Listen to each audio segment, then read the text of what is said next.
Yes, all right. We're back, ComposersCAPE, and as usual, wow, fall used to be like the dead time for movies, didn't it? But now Marvel and that's a good even point. DC that have started, they're like, well, we're just gonna just slide on into fall, Yeah, and release some stuff. And well, we got the big Disney certainly several years running big releases around the holidays, and of course after they picked up Star Wars, that became a thing. And so it's the possible Christmas Star Wars, yeah. It's possible that the execs with Disney are just, they say, hey, it works. Let's just keep rolling on that. Let's release movies. It's not just them. Thanksgiving and Black Friday weekend and the holidays. Let's release movies Christmas weekend. And it's a great idea. I want to say the second Lord of the Rings movie really kicked that into gear. I remember going on Christmas night to watch, like, we were done with all the Christmas stuff, and I went to see The Two Towers. And it was great. The theater was packed. But not just Marvel. A few years ago, Aquaman dropped a couple weeks before Christmas and made $1 billion. So, that's right. Yeah. And speaking of DC, before we get into, I know y'all are here, and y'all probably already skipped because I do the chapter markers. Because you know what? We're cool. We here at ComposersCAPE are cool. We put chapter markers so you can go right to the thing you watch, right. you want to see. And we know you're probably already there trying to see if we're bitching and moaning about Tobey and Andrew. We'll get to that Tobey and Andrew and Willem Dafoe and everybody.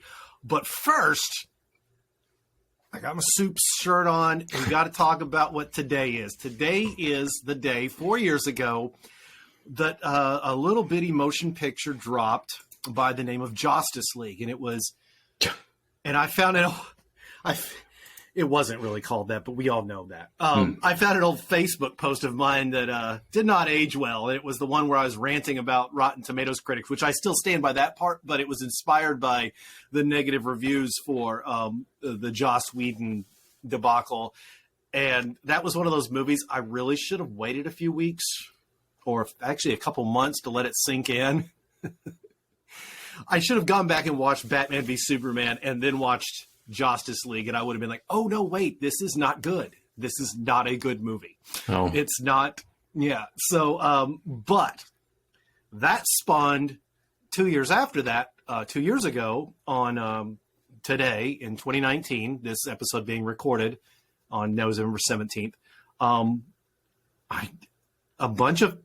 It just happened. Over the course of a week, Zack Snyder on Vero, which is pronounced like Mera from Aquaman, was dropping these pictures from his version, from Zack Snyder's Justice League, one a day. And today was Superman Day. It was the day, and I don't even remember, he posted a black suit picture and everyone flipped out. But, and this became this giant trending event. And little did we know is that behind the scenes today, 2 years ago, was when Zack Snyder, I don't know if he specifically got the call, but when he did get the call, they referenced this day 2 years ago. So this is the day, this is Snyder Cut Day. Okay. And I have, I'll do just a couple quick shares here.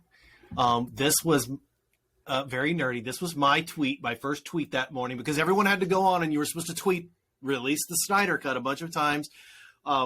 Later in the day, Release the Cinder Cut was tweeting, trending below this because autocorrect, I don't know why, because Snyder's not that uncommon of a name. But what really set it off, and then it started to wane as the day went. People can only tweet it so many times, and then the algorithm picks up that the same people are tweeting it. And then Gal Gadot tweeted, and it blew up for a while, but a couple hours later, Ben Affleck jumped in, and that's when it exploded. And he just did this, just release the Snyder Cut. And that was it. I think it finished the day, north of 300-something thousand tweets. But, yeah, and that's when it all happened, and we got the Snyder Cut, and we have it now. We we can sit there and watch this epic movie. So today they've been trying to trend successfully, I might add, restore the Snyderverse, and also kind of even just at bare minimum petitioning for them to release the Snyder Cut in IMAX. Just let us see it in a theater now. I mean, we can go to theaters, and from what I've seen from Dune, which we'll talk about when we talk about Dune, they've been posting pictures of how good it looks in the 4:3 ratio, which is the same as Zack Snyder's Justice League. And my first question is like, okay, great. I would love to see Dune in IMAX. There's not an IMAX theater anywhere near here except Hartford. But why didn't HBO Max give us that option? Because I kind of want to see the whole picture too. Yeah. I don't care if the bars are on the side or on the top and the bottom. I want to see what the director intended. Mm-hmm. But that's that. And that we weren't even talking about superhero movies that much then. There was no ComposersCAPE, and I think I told you like a few months later that I was like, I warned you, I was like, if you ever look at me on Twitter, you're going to see Release the Snyder Cut about. Let me tell you what that's about. And the fact that it happened is probably movie history. I can't imagine that anything of that nature is possible. I mean, I guess it's kind of like the Donner Cut, except that the Donner Cut wasn't pretty much done. The Snyder Cut was. Right. The Donner Cut, they spliced together what they could. Yep. It makes more sense than Superman 2. It's definitely less terrible. I mean, I can't watch regular Superman 2 anymore because the Donner Cut, after seeing the Donner Cut, more like the first. I wish. No, that's blasphemy. I almost wish they could George Lucas it a bit and make it look as pretty as Superman 1, but let's not go there. So are you let's go back into the realm now. Transition into. I figure we're going to talk about the No Way Home. My original favorite Marvel superhero. Yep. I mean, that was like literally my only favorite Marvel. That's like the only one I liked. The Hulk kind of freaked me out when I was a teenager. Or have we never had that so conversation? I don't think we ever have. That I believe we had some debates in college. I believe we had a very epic debate at a McDonald's about who would win Wolverine versus not those kind of who would win in a fight. I just mean, if you're picking favorites. If you had a preference, and you just mentioned this in passing, with presumably Spider-Man being before, kind of a front runner. It's a little harder to pick now. Marvel's exposed me to a bunch of characters I weren't really familiar with, and I'm leaning towards probably Logan. Just because he's just so deep. So Spider-Man, though. Spider-Man's always... Go ahead. Who's yours? Well, you're only allowed to purchase... You're no longer allowed to purchase Avengers or... X-Men is tough because... Well, see, that's the thing. They got solo. You're no longer able to purchase a non-solo comics, and you can only get one for the rest of your life. Right. Which Marvel Desert Island do you do? Right. You're trapped on a desert island. You can only We'll do it for one DC, which is usually easier for most people. Well, no, I feel like Spider-Man's an easy call there. And, people listening to this podcast, maybe you've spent some time thinking about this. Maybe you've listened to other people talk about it. Spider-Man's always been a little bit unique in the realm of superheroes because, and Stan Lee is pretty famous for talking about this in some interviews. You can get out there probably on YouTube or on the internet and find some interviews of him talking about this fact that Spider-Man has always been, yes, he has superpowers. Yes, it's a comic book, right? It is a fantasy, fictional kind of universe, and he can do things that are impossible. But when it comes down to it, he's a real guy that has real problems. He pays his bills. He's late on his rent. People are yelling at him. He's having a hard time getting to class on time, and he's just got real problems. Mm-hmm. And plus he's at most a college kid.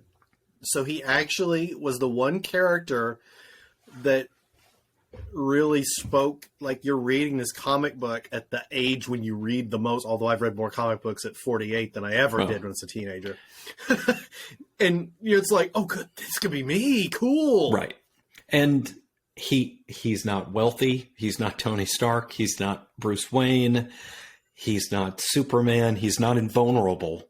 right? Again, he can do some pretty fantastic things, but he's not bulletproof. He gets injured. He can take a hit. Can. And so we'll see that in the trailer.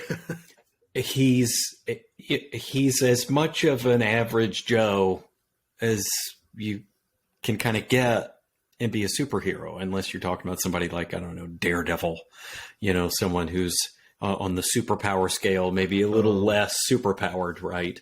I mean, there's definitely vigilante style characters like a Hawkeye or somebody like that. That's just a not Hawkeye, mere vanilla mortal. Sure. But Daredevil's story just alone is just so gritty. And part of the appeal of Spider-Man to me, and it's what's really interesting about this, you and I in passing on multiple occasions have made reference to a fantasy book series by Jim Butcher talking about the Dresden Files, who has claimed on many occasions that Spider-Man's a big inspiration for that character because he takes a beating and has every reason in the world to just hang it up and say, you know what, screw you guys, I'm done, right? I'm broke, this thankless job, everyone hates me, and in the end, he's just trying to do the right thing, right? He's got every reason in the world to not do it, and yet he's just he's got a heart of gold, he wants to do the right thing, and he's got these things in his past that motivate him, right, to want to stay on this right path. This is interesting. So there's a lot to that, I think, that just appeals to people in a very different way than someone like Superman or the Flash or, You're right, but hold on. Before you say, I got to interject one thing, and you just made me realize this. The DC equivalent, and I'm going to use a line from Zack Snyder's Justice League. The Flash asks Bruce Wayne, what's your superpower? Yeah. And he goes, I'm rich. So if you only consider that his superpower, because he has no powers unlike Spider-Man. Right. Then, Batman takes a beating. True. Literally, you can't read 3 Batman comics before he's bloody. Right. And they're like, now I've got you, you're dead. And there's one where Batman's like, you know what? I've been told that like pretty much every other week for my entire existence. It's didn't happen then. It's not going to happen now. But his past is just as warped as. But again, Bruce Wayne does not have to get up and go to work the next day. He's not late on his rent. And the cops are on his side, presumably, right? At least Gordon is, right? He's not hunted. I mean, that's been depicted here and there, right? Like they're going to see, some cop gets a fire lit under him, they're going to try to track him down. But literally, Spider-Man, every time he turns around, the papers hate him. Jameson at the Bugle, right? Throwing his name through the mud. The cops are trying to arrest him for being a vigilante, right? Like why does he still do it? Why does he go out every night and do it? Because he wants to do the right thing. And last but not least is his sense of humor. And maybe that's just me personally. Raimi really nailed that. The sardonic sarcasm, this kind of reflexive snark, but also nerdy, it's like Spider-Man as a young person kind of invented the dad joke, kind of. It's like well, and this has been stated, I think, in some of the stories, and some of the authors, people that have written him, have pointed this out several times. And again, it's one of those things that I think Jim Butcher borrowed very heavily on with the Harry Dresden character, which is that in the face of a superior power, something that just frankly scares the crap out of him, Peter starts to run his mouth. It's a defense mechanism. It's a way he has of, as often as possible, he's just going to snark the villain into making a mistake. And which often works for him. One more quick one. I don't know if this will be quick, but I'll try it. I got mine. Let's see yours. Movies, and we'll just do the 3, not the 70s ones or anything, unless you really want to go there. Your favorite Spider-Man actor. Or you can rank all 3. And you can also preface that with it's really close if you want, or it's not. I don't know. It's hard to do, frankly. Try to do it quick. Well, just throw them out. Tobey Maguire made a better Peter Parker than Andrew Garfield. Andrew Garfield, in my opinion, made a better Spider-Man than Tobey Maguire did. On that. And in my opinion, The Amazing Spider-Man, the films with Andrew Garfield, are the only... No, I take that back. That's my opinion on those films. I enjoyed them all. Thus far, Tom Holland has made a really excellent Peter Parker and an excellent Spider-Man, and is the only one so far that has gotten the sort of banter, the snark mid-fight right, in my opinion. Some of the lines he had in Civil War, the third Captain America movie, when he's mouthing off at Bucky and Falcon. They never should have put that in the trailer. Oh, well. Imagine the theaters if that would have been like no one knew, and it was like, bam, there's Spider-Man out of them. I know it would have been impossible, but there's been some others, right? In Far From Home, it's still not exactly like it is depicted in the comics, and you essentially need a joke writer. Like you said, you need somebody to write bad jokes for Spider-Man. Like Sam Raimi. Yeah. But I mean, this is the guy that did Evil Dead. Someone was like, sure, where's Bruce Campbell in No Way Home? I was like, he's not. He'll probably be in the Multiverse of Madness, the one Sam Raimi's directing. I hope so. So, at the end of the day, I still feel like that's one element that has never been perfectly captured in any of the movies, but Tom Holland's, the writing for his version has gotten closest. But I feel like the only last thing I'll say about it is Tom Holland's version of Spider-Man, and we've mentioned this in previous episodes, I think with the Avengers films and the MCU, they've borrowed a lot more heavily from the Ultimate Spider-Man comics, from this version of Spider-Man, who really got a big leg up from S.H.I.E.L.D. and Tony Stark. The tech that he utilizes, right? I mean, the other movies, much more true to his roots, where he just kind of bootstrapped himself into being a superhero and, doesn't have armor and...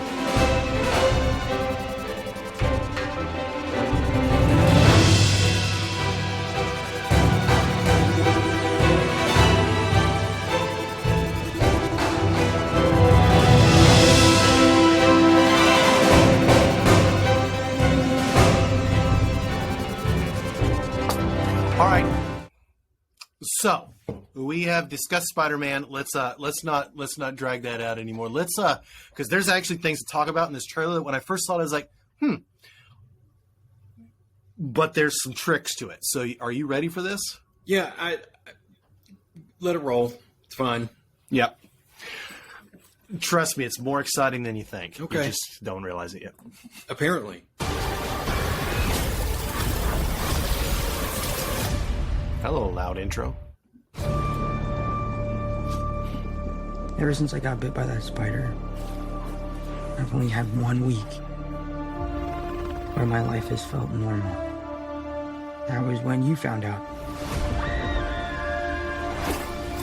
Looks like it's picking up right where it left off. When you botched that spell where you wanted everyone to forget that Peter Parker's Spider-Man, we started getting some visitors. Yes. From every universe.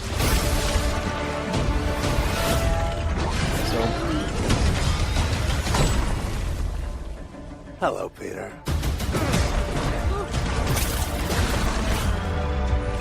You're not Peter Parker.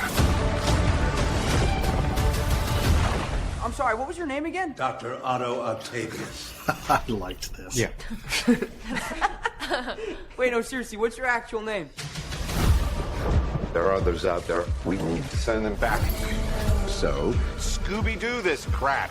You know, all this is kind of your mess. I know a couple of magic words myself, starting with the word please. The best part of the Please, trailer right there. Scooby-Doo this crap. Well,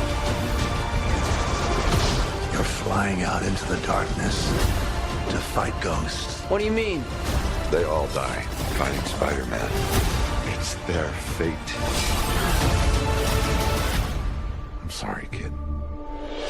Yeah, me too. Don't.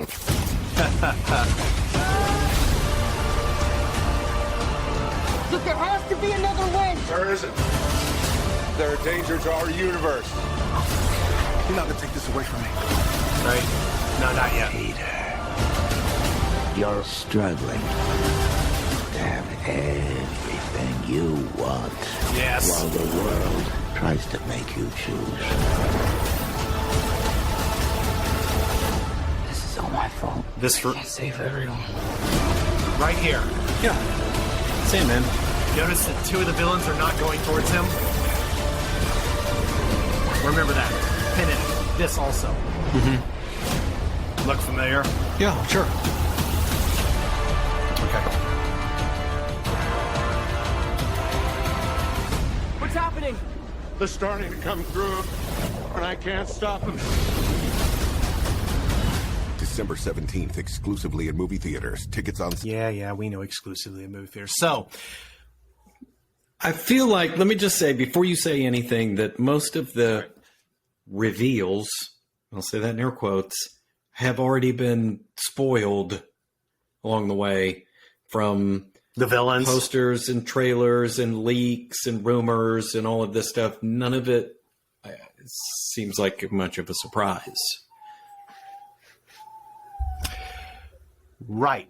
But what everyone wanted, you hear my dog whining in the next room, I assume. Yeah. What everyone wanted was everyone, and I don't know why they expect this, but they expected Tobey and Andrew to show up in the trailer. Right? Right. And all right, so at this point, I'm just like, let's be real. If you got Willem Dafoe and oh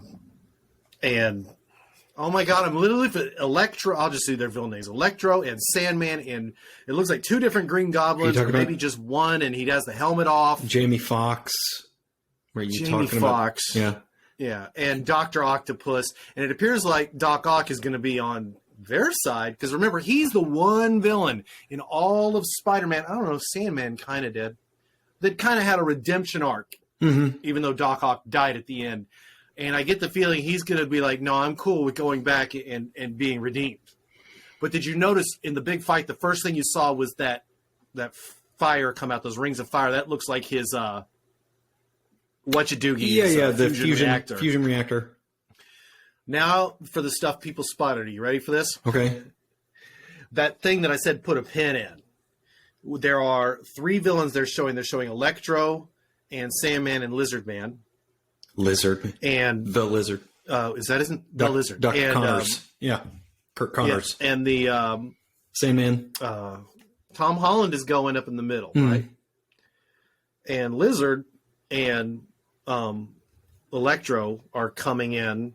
I'm trying to get this right. I got to do this right. Like this. You know what? It's going to flip that, isn't it? Like this.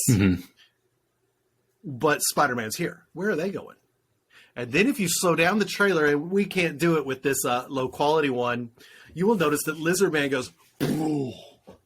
Who punched him? You remember the Infinity War trailer? When it showed all of them running to fight in Wakanda? Who was there in that trailer? In the trailer, not the movie. I don't remember. The Hulk. Go back and watch the trailer. Okay. This is not the first time Marvel has...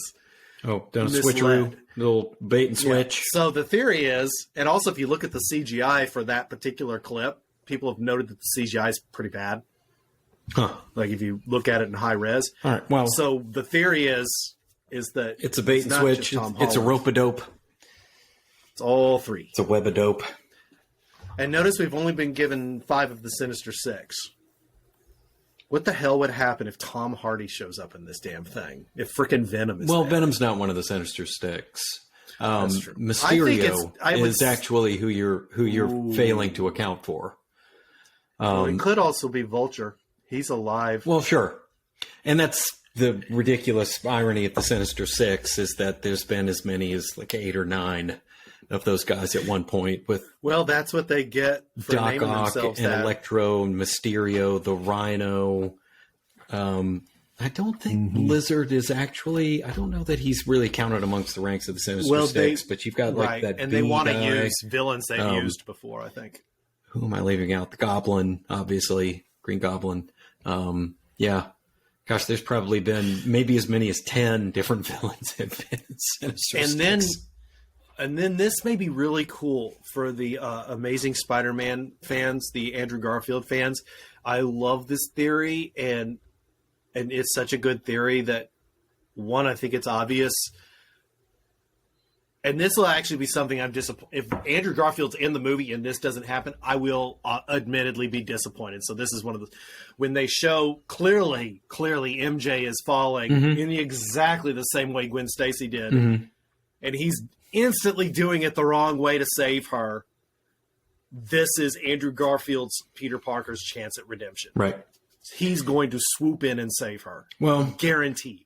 It has to. Isn't that perfect? Wouldn't that redeem him? That's where we left the poor guy. They never gave him his third freaking movie, so he's left as he lost his girlfriend. There's still a lot that we don't know about what the actual crisis is. It's got something to do. It revolves somehow around Doctor Strange, this spell that Peter has him cast to try to make everyone forget that he's Peter Parker, and obviously that goes wrong. The trailers have already spoiled that for us. Well, I've been reading the Dresden books. Yeah, you know how hard it is with this. That looked like a magic circle spell, and those are very easy to mess up. Oh, sure. But in the first trailer, we had a scene. They gave us a scene where Peter's like, wait a minute, can you make my suit a different color? Or can you just leave Aunt May out of it? Or he starts giving all of these qualifiers and caveats. And Dr. Strange is like, shut up, stop. You're going to screw up the spell. Magic enhanced black suit. Well, but yeah, he screwed up the, well, he's really going with that. He's the one that made I think this is going to be like a Civil War type situation. Like, whose side do you take? Maybe. Because Doctor Strange was immediately like, you screwed up the spell. It's like, well, you were casting it, dumbass. Why did you let him in the room? Did he have to be there? Yeah, I don't know. So yeah, there's going to be I don't know. But at this point, now other shows, they're probably going to speculate. And at this point, I worried that too much speculation leads to, some things will get right, or we'll come up with this really great idea, like my Andrew Garfield saving MJ thing, which I didn't come up with. Everyone's been hoping for that. Right. Then it ends up becoming a spoiler, even though it wasn't spoiled. You know what I mean? Sure. Well, all I was pointing out is that there's some clear crisis happening with Doctor Strange in the movie, and what we don't know anything about is what, it's a Marvel film, it's a superhero movie, someone has to save the world. And so what? Sorry, my dog burped really loudly. Thanks, dog. Yes, yeah. And that was interesting because was this the movie we were talking about that's like, who's the bad guy? And now we got at least 5 of them. Right. So, really looking forward to it. Yes. I don't want to speculate anymore. We're rapidly approaching a threshold where I don't think we're going to talk about it again. I don't want to talk about it anymore. I don't want to see any more trailers. Yep. Stop spoiling the movie for me. Well, this movie's been a little light in trailers, but a lot of people are worried, and this is the last thing I'll say, is that if Tobey and Andrew are in the movie, there was a mistake that was made with Justice League, and I'm going to bring it up because literally it's November 17th. And they admitted this, and the stupidest thing they did is to not put in the trailer the worst kept secret about that movie. And if they really think we're going to be surprised when they show up, or if they don't, you know what people will be surprised by? If they don't show up. Oh. If they're not in the movie, or if they pull a Force Awakens, I won't be and surprised. they just show up at the end and smile at you from a point. But I mean, this is a Tom Holland Spider-Man movie. Now, obviously, they've pulled in all of these other actors, but I think that's what you were alluding to earlier is, come on, people, let's temper your expectations a little bit. Right. But if they're in the movie, don't make the Justice League mistake. Everyone knew Superman was coming back. It was literally in the right before the credits rolled in BVS. You saw clearly not putting him in the trailers was disastrous. Okay. Disastrous. Everyone knew he was in the damn movie. Henry Cavill, it was obvious. You don't have a Justice League movie without Superman. That's just the way it is. But anyway, we're running low on time, and I have been dying for this part because every other Marvel movie we've seen, I've gotten a text when you came out of the theater, and I'm a little worried about this one because my reaction to the Eternals was, hell yeah, and your reaction has been silenced. Oh. So let's dive right into We'll have to keep this short. Athena movie. I don't have. That's what its main name for now. I don't have a ton of time, so I'm going to keep this short and sweet. Let's do it. I don't have a deep, expansive knowledge of the source material, and we talked about that a little bit, but I'm guilty of this, at least. In preparation for the movie coming out, I started reading some of the more well-known story arcs. Kirby's? Yep. And read the Those old are really school weird, ones, aren't they? and they're all weird. Make no mistake, the Eternals, my first and foremost opinion on this is that it was a strange choice for MCU to pick this title to introduce into the cinematic universe. What an odd choice. It's weird. And let me finish my train of thought here. Spoilers. So I just want to say that. Spoilers from now on. yeah. So I can't talk about it without spoilers. Not that I'm dissing on the Eternals. There's some pretty interesting characters there and some interesting ideas, and they definitely tie in. The comics. Okay. And it's weird. There's been many times where they tie into other popular titles, the Avengers, right, and even the X-Men, and different different characters have appeared and crossed over with other stories. Of course, we got the introduction of the Black Knight. At the end of this, because that's a very real element in the source material from the comics with Circe. So Chloe Zhao said whose voice it was. You were right. Okay. Well, it's Blade. I guess all I was going to say is that the Eternals are not a household name. Not the way that Iron Man and the Hulk. And Guardians of the Galaxy, I kind of felt the same way when that first came out, but they did it so well, really, really well. And I'm not saying that the Eternals wasn't done well. Let me finish my train of thought. Throw your comic books away. So, okay.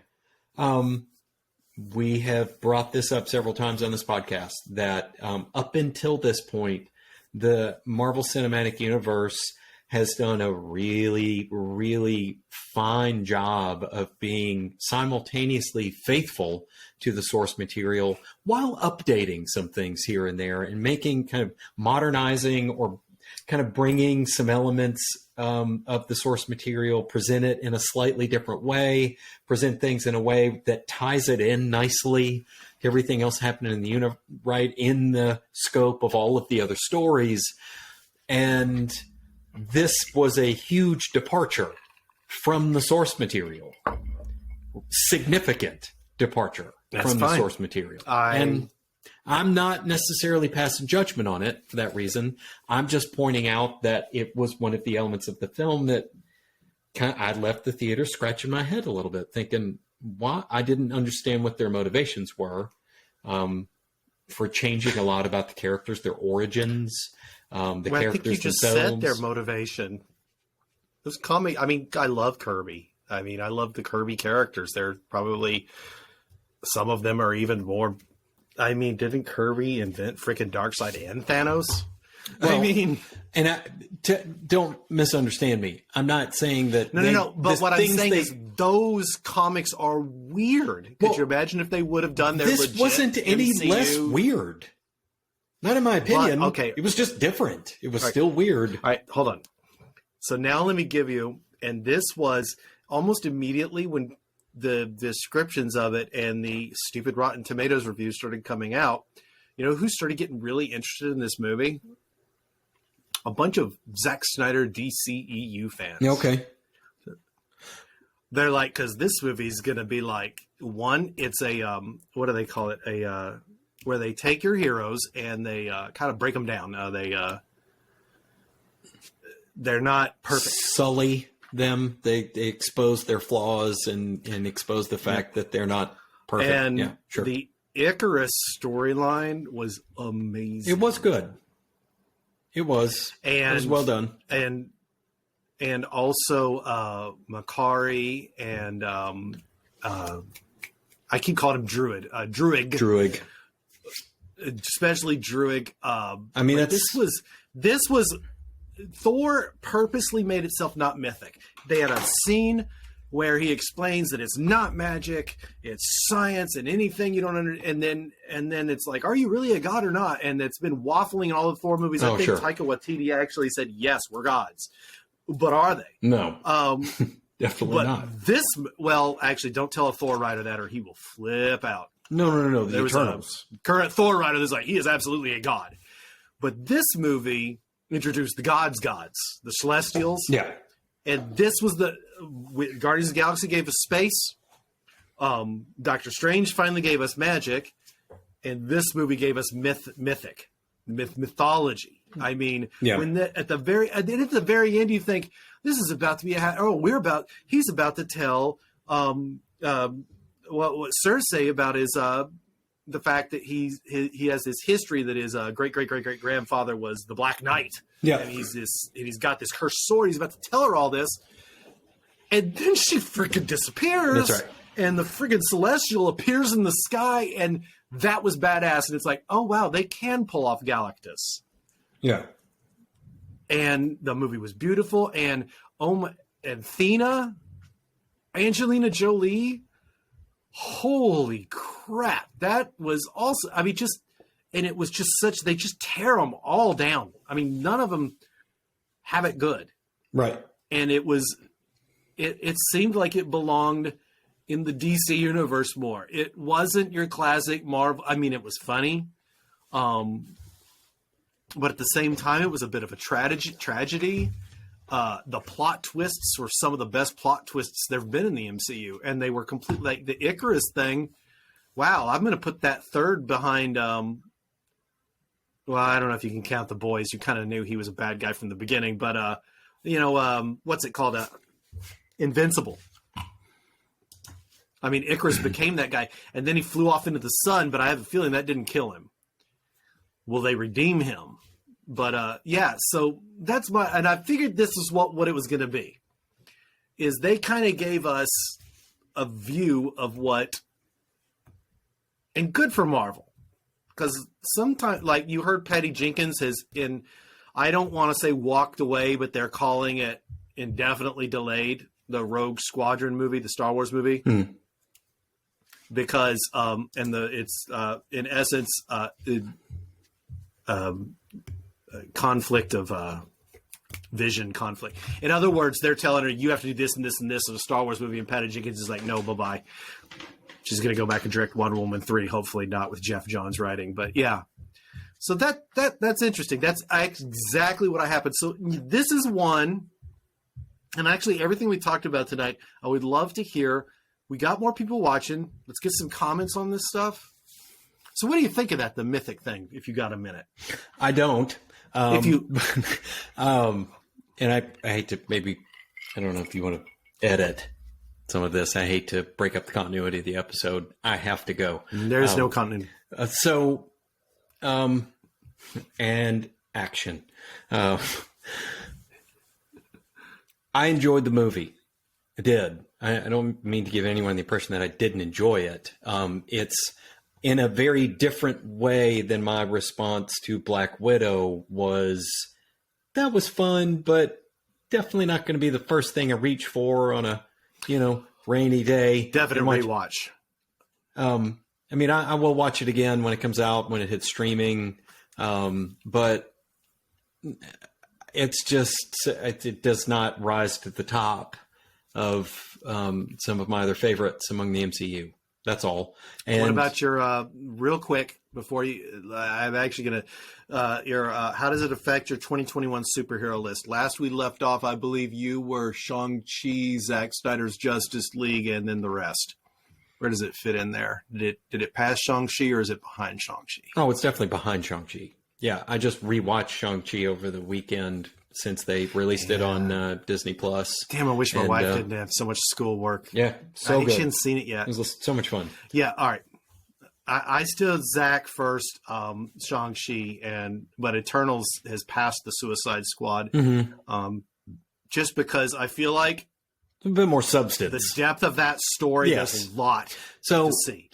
let me say this, and this is going to sound like a very backhanded compliment. Maybe this is sort of, maybe that's the wrong way to put it, but I think one of the only complaints that I read from critics that resonated with me that made any sense is the fact that when you take a cast this large, you've got this number of characters, and they've been alive They kill for off half of them. thousands. They've been alive for thousands of years. You've clearly got a ton of baggage and backstory, and trying to squeeze that in. The movie was still like 2 hours and 40 minutes, 2 hours and 45 minutes long, but still there were things lingering in the movie where it was like, yeah, what's going on between those two, and what happened there, and why aren't we getting any of the backlog of interaction with these folks? Have they just been ignoring each other for the last, and right, you follow me? It wasn't really I feel like sufficient. they can use the same formula. Well, And if they don't make a sequel, I feel like this is one of those that started off. One, it seemed very successful, and it's made a good amount of money. Still pandemic pending, but I feel like this is one of those that, like BVS, is going to just kind of sit with people, and people are going to keep talking about it, Maybe. and talking about it. And then if they don't start announcing that sequel soon, people are going to be like, "Where's our Eternal sequel? We want to know about Druig and Makari." Let's be real.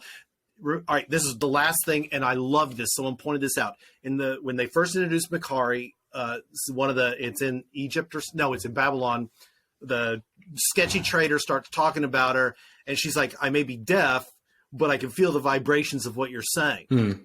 So very close to the end of the movie, when Druig and Makari are reunited, and Druig comes up and says something like, "Beautiful Makari," but he doesn't sign it.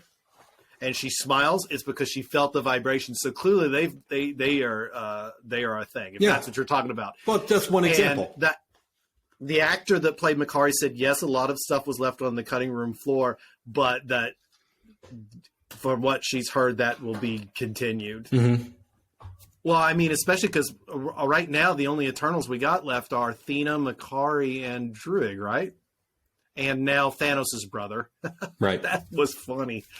But the Blade thing, that surprised me. At first I thought it was Nick Fury, but then as I got it from the chair and walked out, I was like, no, I think that was Doctor Strange. But then, I don't quote me on this. It may be a made up quote, but Chloe Zhao said it was Blade.